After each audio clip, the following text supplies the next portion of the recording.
Ami úgy tűnik, hogy nem hatásos, az a fajta konfrontáció a diákokkal, ahol egyszerűen kerülve a vitát elítéli a felnőtt a nézeteit. Ugye, mert hogy ez dacreakciót vált ki. Lőrinc László vagyok, és az Alternatív Közgazdaság Gimnáziumban tanítok óvodán, történelmet, és van egy színjátszó csoportom is. Ez az AKG egy olyan iskola, ahol viszonylag ritkán járnak szélsőjobboldali beállítottságú diákok. Egyszer volt egy kis csoport, 4-5 fő, 10-15 évvel ezelőtt, és ugye itt voltak a kisebbség, amely nagyon érdekes helyzetet idézett elő. Az ő világképüknek a középpontjában az összeesküvés állt, és ez kapcsolódott az ő történelmi elképzelésük arról, hogy Magyarország, a magyar nemzet mindig is volt, mindig is igaza volt, mindig is kicsellóztak vagy bántották. Ezt azonban valamilyen felsőbb érdekből el kell tagadni, és egészen Trianonig, ahol a világ összeesküdött Magyarország ellen, hogy tönkretegye, el akarják venni a múltját, és ezzel tönkretenni. Ehhez persze csatlakozott, ahogy az a felnőtt szélsőjobb gondolkodásmódban is, egy cigányellenesség.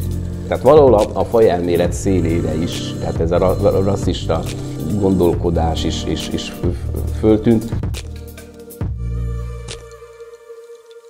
Arról, hogy ők ebbe hogyan keveredtek bele, hogyan ábrándultak bele ebbe a nézetrendszerbe, arról ők később meséltek. Az egyik összetevő egy alázadás. Egy olyan iskolába jöttek, ahol mindenki liberális, és akkor tagadni mindazt, amit itt a fősodor mond.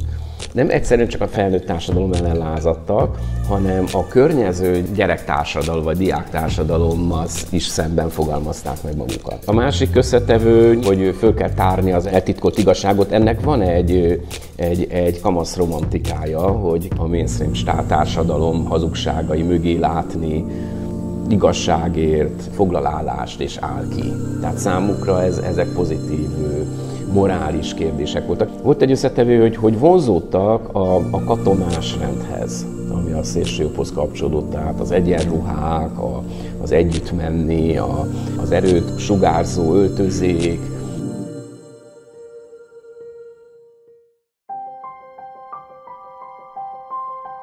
A félhangos vagy hangos rasszista megjegyzések mellett nem lehet elmenni, nem lehet hallatlanra venni, tehát ezekkel konfrontálódni kell, viszont általában nem a diákkal kell konfrontálódni, hanem azzal, amit mond.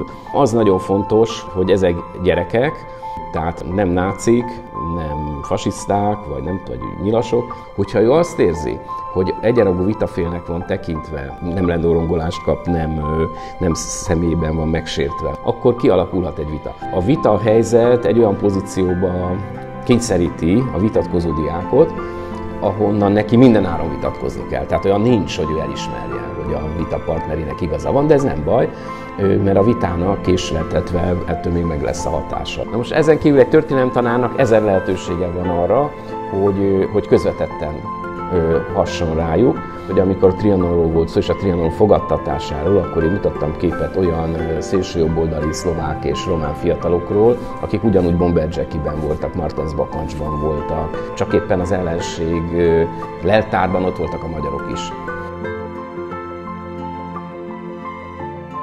Ezek a beszélgetések elgondolkodtattak engem, és arra jutottam, hogy ha rákeresnek az interneten ilyen témákra, hogy Hunok, Trianon, stb., akkor óriási mennyiségű, habókos, erősen szélsőjobboldali kötődésű történeti vagy politikai anyagot találnak, és hogy érdemes lenne csinálni ennek egy ellenszérumot, és ennek lett a honlapja a tényleg.com, amit én szerkeztek, ahol történészek írásai jelennek meg, de foglalkozik azzal is, hogy ugyanakkor mire lehetünk büszkék mi magyarok, ahelyett, hogy a kitalációkra legyünk büszkék, vagy a harciasságunkra.